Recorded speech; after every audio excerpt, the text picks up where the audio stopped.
in the middle of nowhere. Abashiraha mukoro gukusimugo bebembirwa Archbishop Lambert Binumugisha babandize kurambura Eklezia ya St Charles Rwanga Nyarwashama Catholic Center ebirene tenga miliyoni 200 kugishakara.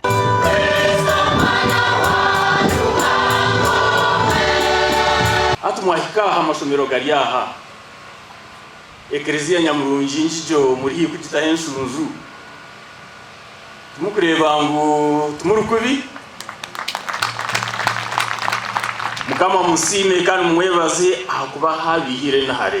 Ishaba Kristo Javazi ndiya nabo asimira abanyisinjiro kucira munongo wabireho speaker Silva Mwesugwa na nekaye ahabwo kombekera mukama twahita ko challenge yo kurondana miliyoni 200 twaganuza kurondana miliyoni 200 abantu bangira ngo wagwisakagwe ngo muri sinjiro katakare bega fundraising ari kureza na miliyoni 50 nabagira ntuwabo yo kwiciraza nagacho na njira ki kibasika ngora ekintu kirungi nk'eki cyo kombeka Eklezia tari mukuferwa tari umuntu bagizire ngo akabo mworo yaconcoboza abo kuba akaba na haruhanga muramurireho ngo nankaka concoboza abo kubesente azumarire omukuzi haruhanga yotinga muraga. Abanyabyo butegeka abashiraha mukorogo bashabira abanyisinjiro kwerinda kwebaganisamo hamwe na no kurwana senguzi. The current problem we have in government now is fighting corruption.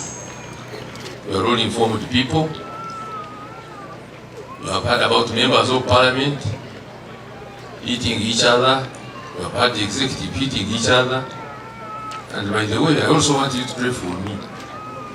I'm a novice in these things of government, but my ministry is the headline of all the corruption that is taking place. When abantu balisinjiro ndakubasha bamukolere hamwe kandi mutazamu bitebyo kwebaganishamu omuganda omudini hamwe nebindi wenanye kusima kwereka ngo mukusima mukama inebitwareta twine miliyoni 35 aha mukorogo Mwesugwa Silva hireyo omuganda gwa miliyoni 35 kandi yahereza na Archbishop Lambert ekirabo cyente esente zona ezibirene zetengwa miliyoni 200 zirundinwe. Aha bwa TV West and Elias Rutugusa.